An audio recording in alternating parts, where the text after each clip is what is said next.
श्रीपंत महाराज बाळेकुंद्री यांच्या जीवनचरित्राचा दुसरा भाग आज आपण ऐकूया. हृदय वास माझा सतत करी दयाळा, सुख विभक्ती देई निजानंद सोहळा. घेई भजन सेवा प्रेम दे अवधूता, अनुसूयानंदना धाव रे धाव दत्ता. अनुसूयानंदना धाव रे धाव दत्ता. श्री सद्गुरू श्री बालमुकुंद महाराज आणि सत्शिष्य श्रीपंत महाराज. श्रीपंत महाराजांनी ज्यांना बालावधूत, दत्तावधूत, बालमुकुंद असं म्हटलंय ते म्हणजे श्री बाळप्पा अनंत कुलकर्णी हे मूळचे वाईकडचे जोशी. काही कारणास्तव मलप्रभा नदीच्या काठावर वसलेल्या पार्श्ववाड तालुका खानापूर जिल्हा बेळगाव या गावी स्थायिक झाले. वतनी कुलकर्णिकी करू लागले. बाळप्पा देशस्थ ऋग्वेदी स्मार्त विश्वामित्र गोत्रातले होते. नंतर त्यांनी वैष्णव संप्रदायाची दीक्षा घेतली. बाळप्पा प्रपंची स्थिरावलेले, सधन, कुटुंबवत्सल, समाधानी होते. त्यांना 3 अपत्य होती. चांगला जनसंपर्क असलेल्या बाळप्पांचं मन संसारात रमेनासं झालं. साधू संतांचा सहवास जास्त प्रिय वाटू लागला. म्हणून त्यांनी कुलकर्णी वतनदारीचं काम सोडून दिलं. प्रपंचाचा त्याग करून तपाचरण सुरू केलं. मलप्रभातीरी त्यांनी त्राटक हे खडतर योग साधन केलं. त्यानंतर निर्जन अरण्यात जाऊन तपस्या करू लागले. त्या अरण्यात बाळप्पांना श्रीराम चैतन्य तथा रामावधूतांचं दर्शन झालं. श्री रामावधूत ब्रह्मचारी असून त्यांना साक्षात श्री दत्तप्रभूंचा अनुग्रह झाला होता. श्री रामावधूतांनी बाळप्पांना अनुग्रह दिला आणि अवधूत संप्रदायाची दीक्षा दिली. सद्गुरू रामावधूतांचा सहवास श्री बाळप्पांना बरेच दिवस लाभला. श्री रामावधूतांनी बाळप्पांना अद्वैत सिद्धांत, निजात्म ज्ञान यात पारंगत करून अवधूत मार्ग पुढं चालवण्याची आज्ञा केली. नंतर बाळप्पा बेळगाव जिल्ह्यातील भडाळ अंकलगी जवळील कबरी वनात योग साधना करू लागले. कालांतरानं बेळगावपासून 11 मैलावर, बाळेकुंद्रीपासून 3 मैलावर असलेल्या करडेगुद्दीच्या डोंगरावर राहू लागले. श्री बाळप्पांचं योग सामर्थ्य, त्यांची भक्ती, ज्ञान आणि वैराग्य यावर प्रभावित होऊन बरेच जण त्यांचे शिष्य बनले. त्यापैकी श्रीपंत महाराजांचे मावस बंधूही होते. मावस बंधूंना वाटू लागलं की श्रीपंतांनी सुद्धा बाळप्पांच्याकडून अनुग्रह घ्यावा. अनंत जन्मींचे सुकृत पदरी अवधूत मज भेटला, याप्रमाणे अनंत जन्मींचे सुकृत पदरी असल्याने सद्गुरू बाळप्पा स्वतः श्रीपंतांच्या घरी गेले. हे समजताच श्रीपंत घराच्या बाजूला असलेल्या गुरं बांधण्याच्या जागी ठेवलेल्या गवताच्या गंजीत लपून बसले. तिथे बाळप्पा गेले आणि म्हणाले, माझ्या अनादी पुत्रा, आता किती दिवस तू लपून बसणार? मी कित्येक दिवस तुझी वाट पाहत आहे. उठ. असं म्हणून त्यांनी श्रीपंतांना उठवलं, गवताच्या गंजीतून बाहेर काढलं आणि मोठ्या प्रेमानं पोटाशी घेऊन कुरवाळीत सद्गदित कंठानं म्हणाले, बाळा, तू माझा कुलोद्धारक आहेस, तेव्हा माझ्याकडे येण्यास संकोच, भीती का?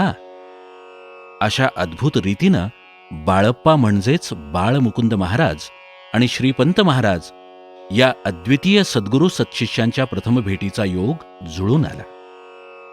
जीवाशिवाच्या भेटीचाच तो अद्भुत रम्य प्रसंग म्हटला पाहिजे.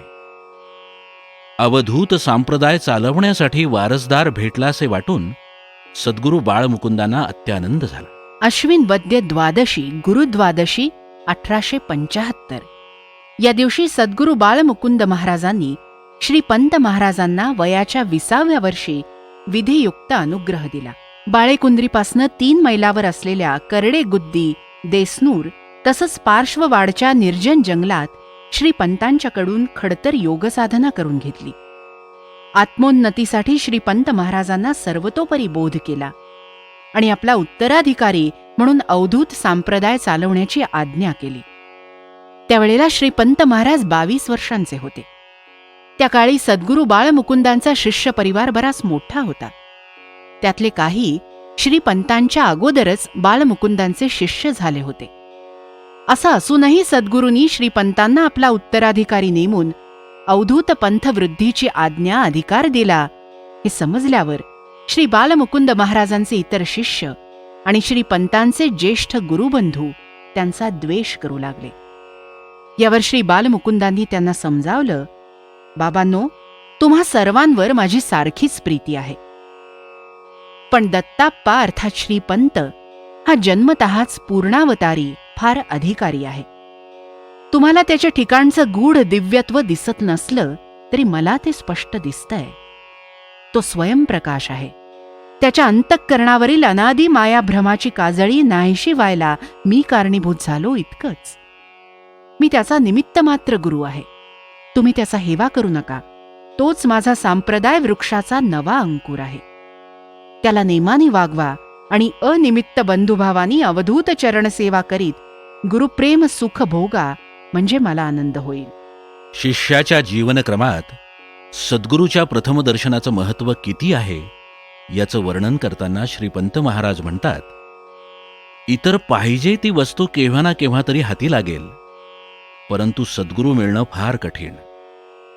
अपार पूर्व सुकृत असल्याशिवाय गुरुची गाठ पडणं नाही.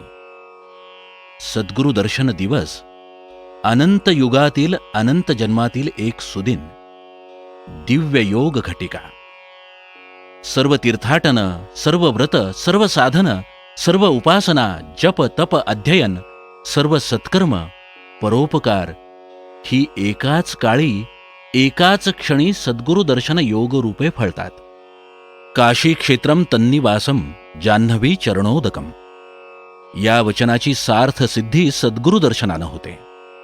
याहून श्रेष्ठ लाभ नाही. श्रीपंत महाराज म्हणतात, सद्गुरूच केवळ आनंदधाम.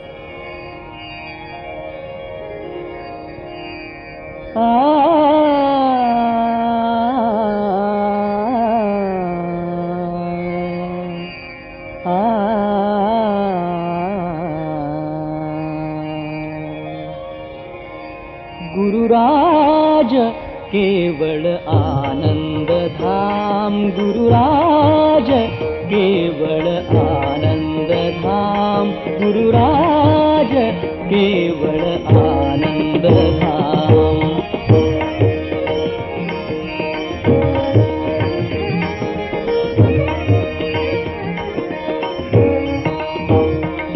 गुरुराज केवळ आनंद धाम, गुरुराज केवळ आनंद धाम. अखिल चराचरी तोची नटतो, अखिल चराचरी तोची नटतो. देवी अलंकारी हेम हेम हो, देवी अलंकारी हेम हेम. गुरुराज केवळ आनंद धाम, गुरुराज केवळ आनंद धाम, गुरुराज केवळ आनंद धाम.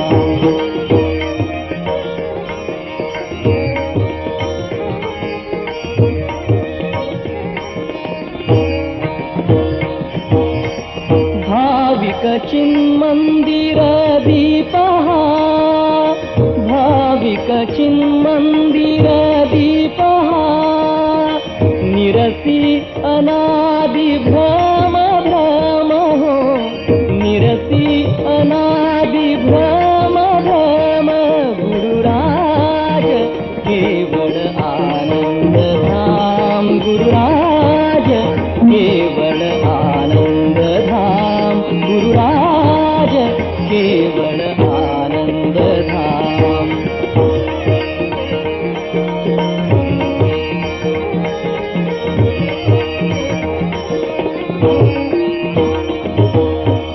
अविरळानंद दाता अवधूत, अविरळानंद दाता अवधूत, दाता अवधूत दाता.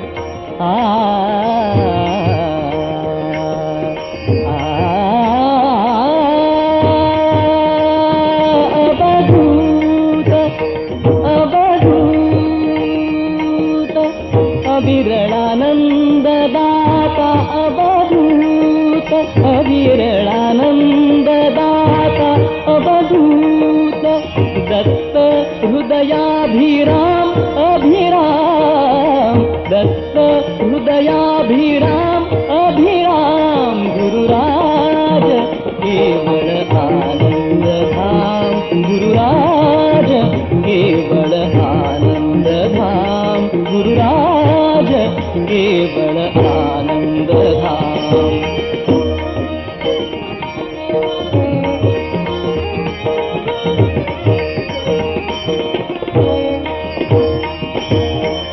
अखिल चराचरी तोची नटतो अखिल चराचरी तोची नटतो देवी अलंकारी हे महेम हो देवी अलंकारी हे महेम गुरुराज केवळ आनंद धाम गुरुराज केवळ आनंद धाम गुरुराज केवळ आनंद धाम कोई दिन जोगी कोई दिन भोगी अशी निस्संग वृत्ती असलेल्या सद्गुरू बालमुकुंदांनी सांप्रदायाची जबाबदारी सोपवल्यानंतर श्रीपंतांनी सद्गुरूंना आध्यात्मिक अधिष्ठानाचा अधिकार स्वीकारायला नकार देऊन पाहिला. तरी सद्गुरूंचा अधिकार ग्रहणावर ठाम निश्चय पाहून श्रीपंत महाराज म्हणाले, सद्गुरू, तुझी आज्ञा न उल्लंघता मी संप्रदाय चालवावा तर अनुग्रहार्थ अधम, नीच, उत्तम, विषयी, क्रोधी, ज्ञानी असे अनेक जण शरण येतील. त्या काळी तुझसम मीही ज्ञानदाता असा अभिमान अवश्य होईल. तो अभिमान मज न येईल असं ज्ञान मजला सांगून तुझं वचन सत्य कर. त्यावेळी आपल्या अद्भुत सामर्थ्यानं श्रीपंतांना सद्गुरूनं पूर्णपणे आपलंसं केलं आणि अल्पावधीतच राजयोगांतर्गत सांख्य, तारक, अमनस्क योग आणि शिवयोग यांची खूण पटवून देऊन निरनिराळ्या प्रकारचे गूढ अनुभव आणून दिले. आपण दीर्घ प्रयत्नानं मिळवलेल्या आत्मानुभवाचा गाभाच त्यांच्या स्वाधीन केला आणि सद्गुरू बालमुकुंद 1877 साली श्रीशैल्य यात्रेसाठी गेले. ते परत आलेच नाहीत. त्यामुळे सद्गुरू सहवास श्रीपंतांना अवघे 2 वर्ष मिळाला. सद्गुरूंच्या वियोगाचं दुःख झालंच. त्यांच्या हृदयात गुरुभक्तीचा सोहळा अखंड चालू राहिला. सद्गुरूविषयीची अनन्य भक्ती उत्स्फूर्त भजनानंदाने श्रीपंत महाराजांनी प्रकट केली. भजनानंदात रममाण होण्याचं आणखीन एक कारण म्हणजे श्री बालमुकुंदांनी एकतारी कधी खाली ठेवलीच नाही. सद्गुरू बालमुकुंद महाराज मोजक्या शब्दात अंतिम सिद्धांत सांगून आपल्या सामर्थ्यानं शिष्याला आपला बोध पटवून देत. सद्गुरू कधी पाया पडून घेत नसत.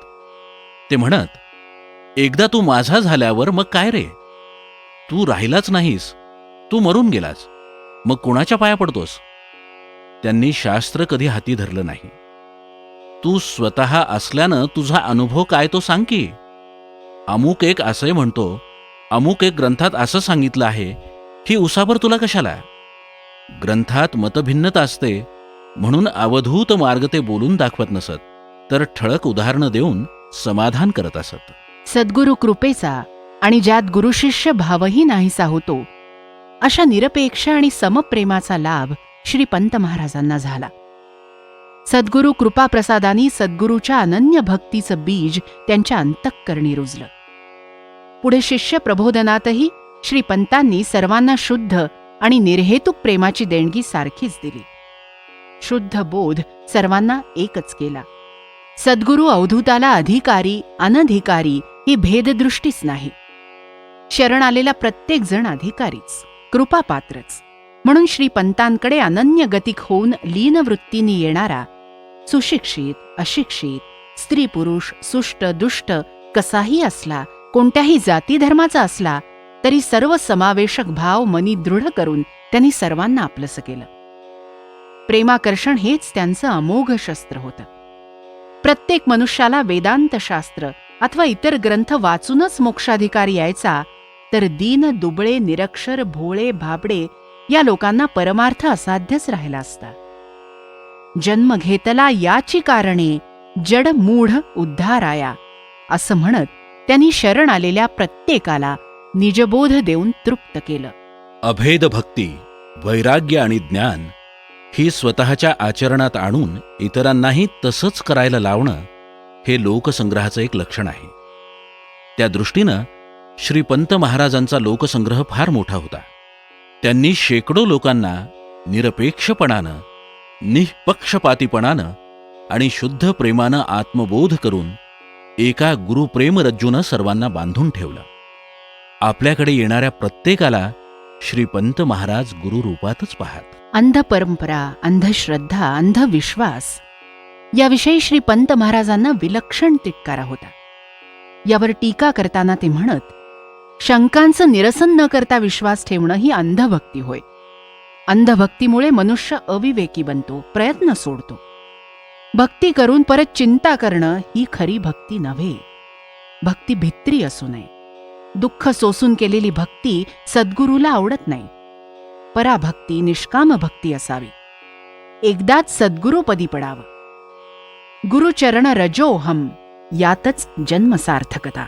याचप्रमाणे संक्रांत, होळी, गुढीपाडवा, श्रावणी, नवरात्र, दसरा, गणेश चतुर्थी, एकादशी याविषयीचे श्रीपंत महाराजांनी 125 वर्षापूर्वी मांडलेले विचार आजही चिंतनीय आहेत. ज्ञानयोगी, राजयोगी श्रीपंत महाराजांनी त्यांच्या सहवासात येणाऱ्या प्रत्येक व्यक्तीला पुस्तकी ज्ञानाचा फोलपणा समजावून सांगितला. पुस्तकी ज्ञानाविषयी ते म्हणतात, घोर भयंकर शब्दारण्य पार कसा पडसी, गुरुविणे व्यर्थ धड पडसी. तर एका ठिकाणी रूपकाद्वारे ते म्हणतात, शास्त्र सागर सद्गुरु मेघ खूण मनी धरा, सागरी तृषा भागवू जाता येई मृत्यू जरा, मेघ सुखे नीर प्राशन करिता आनंद चराचरा. निरपेक्षता हा गुण श्रीपंतांच्या ठाई प्रामुख्याने वसत होता. निरपेक्षता हे जणू व्रतच त्यांनी अंगीकारलं आणि अखेरपर्यंत पाळलं. प्रथमपासूनच ते स्वावलंबी असल्याने शिष्यांकडून द्रव्याची किंवा सेवेचीही अपेक्षा त्यांनी कधीच केली नाही. नाही उणे आप्त कामा, नित्य तृप्ता नाही झोळी या पद्यरचनेप्रमाणे आप्तकाम म्हणजे ज्याच्या सर्व कामना पूर्ण झाल्या आहेत असा तो, त्याला काय कमी आहे, त्याला झोळी कशाला. उलट सद्गुरु कृपेनी त्यांच्या प्रपंचाची भरभराट आणि अवधूत संसाराची वाढ या समांतर रेषेत चालल्या होत्या. त्यामुळे त्यांच्याकडे येणाऱ्यांना भाजी भाकरीचं अन्न आणि बोधान्न तृप्त होईपर्यंत मिळत असे. आपल्या निरपेक्ष प्रेमाने शिष्यांचे अंतःकरण काबीज करून, जा तू माझा आहेस, कुठेही जा, कसाही राहा, तुझ्या योगक्षेमाची चिंता मी वाहतो, हे अभय वचन श्रीपंत महाराजांनी दिलं. एकदा तू मला शरण आल्यावर, तुला मी माझा म्हटल्यावर तू उरलाच नाहीस, तू अकर्ता झालास. स्वतःला पूर्ण विसरून सद्गुरूशी तन्मय होऊन जाण्याची आत्मनिवेदनपर भक्ती ज्या शिष्यांची आहे त्याला हे अभयवचन आहे. त्याचं पाऊल चुकीचं पडणार नाही याविषयी त्यांना खात्री, पूर्ण विश्वास आहे.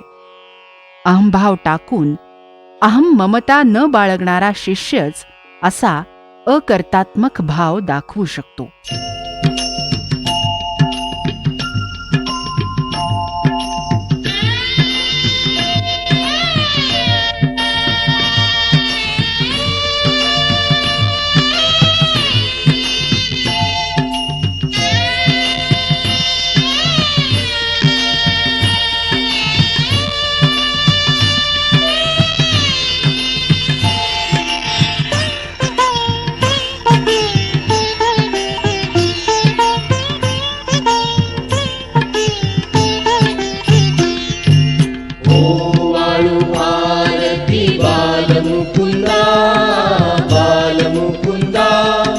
परिपूर्ण नित्य शिव सच्चिदानंदा, ओ वाळू आरती बालमुकुंदा, बालमुकुंदा, परिपूर्ण नित्य शिव सच्चिदानंदा.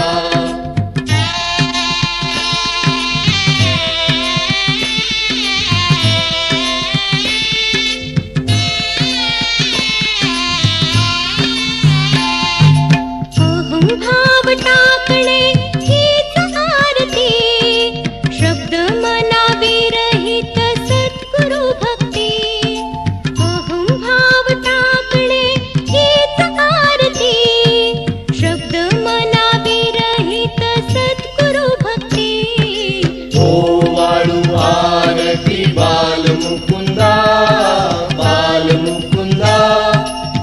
परिपूर्ण नित्य शिव सच्चिदानंदा ओ वाळू आरती बालमुकुंदा बालमुकुंदा परिपूर्ण नित्य शिव सच्चिदानंदा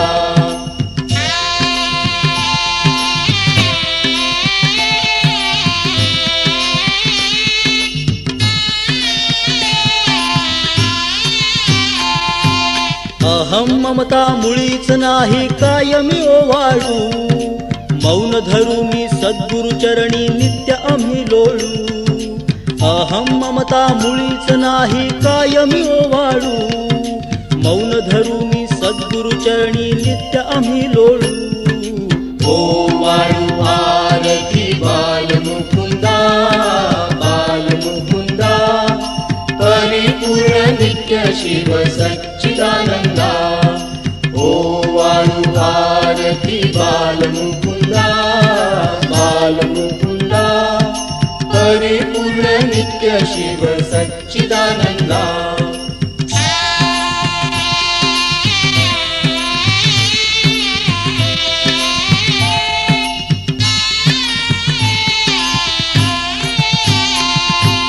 मनवाणीसी मिठी पडली शांत मी झालो दत्त भजनी प्रेम पिऊनी निजरंगी रंगलो मनवाणीसी मिठी पडली शांत मी झालो दत्त भजनी प्रेम पिऊनी निजरंगी रंगलो ओ वाळू आरती बालमुकुंदा बालमुकुंदा परिपूर्ण नित्य शिव सच्चिदानंदा ओ वाळू आरती बालमुकुंदा बालमुकुंदा परिपूर्ण नित्य शिव सच्चिदानंदा परिपूर्ण नित्य शिव सच्चिदानंदा अवधूता सत्य ज्ञानानंता लवकरी पाव मला अवधूता सत्य ज्ञानानंता लवकरी पाव मला अवधूता सत्य ज्ञानानंता लवकरी पाव मला अवधूता सत्य ज्ञानानंता लवकरी पाव मला दत्त नामाचा गजर करा दत्त स्वरूपी पूर्ण भरा दत्त नामाचा गजर करा दत्त स्वरूपी पूर्ण भरा दत्त गुरु जय दत्त गुरु दत्त गुरु जय दत्त गुरु दत्त गुरु जय दत्त गुरु दत्त गुरु जय दत्त गुरु दत्त गुरु जय दत्त गुरु दत्त गुरु जय दत्त गुरु दत्त गुरु जय दत्त गुरु दत्त गुरु जय दत्त गुरु श्री पंत महाराज बाळेकुंद्रे यांच्या जीवनचरित्राचा दुसरा भाग आज आपण ऐकला. ध्वनिमुद्रण मधुरा पानसे गुर्जर, स्टुडिओ पंचम डिजिटल पुणे. हे जीवनचरित्र श्री दत्त संस्थान बाळेकुंद्री यांच्या सौजन्याने आपण ऐकलं. दत्त गुरु जय दत्त गुरु दत्त गुरु जय दत्त